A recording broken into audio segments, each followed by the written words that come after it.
Hi everybody, Lorie Burch mailbag time. Our topic today for Hot Topics in Estate Planning comes from Peg and Gus in Richardson, Texas. Dear Lorie, our 3 kids started school last week, and while I was attending a Meet the Teachers and Faculty event, the principal briefly mentioned the importance of having legal trust for children.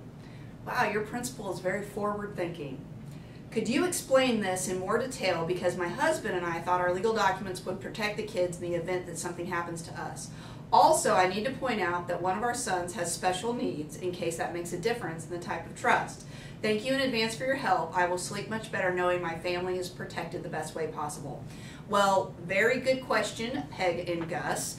It is very important to make sure, if you've got kiddos, that you have a good plan put in place in the event that something unexpected happens to you both. And when it comes to trusts, really what that's designed for, it's different than guardianship, where a guardian is who would take physical care of the kids, who they would live with and so forth, whereas a trust is what is designed to hold any of your assets or your money or property in order to take care of them.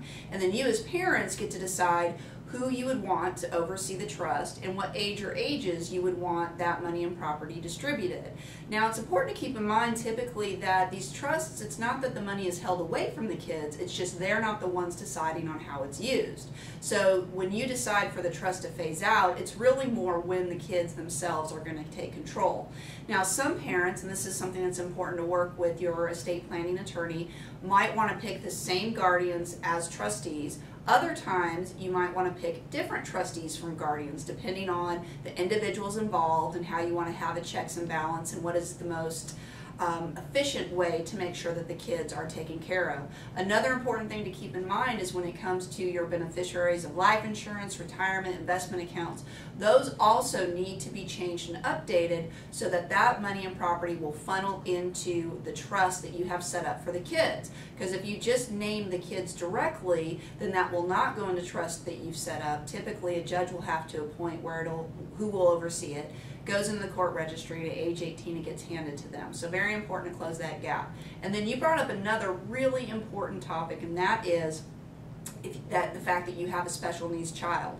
You definitely don't want for your special needs child to have the same type of trust as your other kids. The reason why is that kind of trust will disqualify your special needs child from government aid, benefits, disability, and what have you.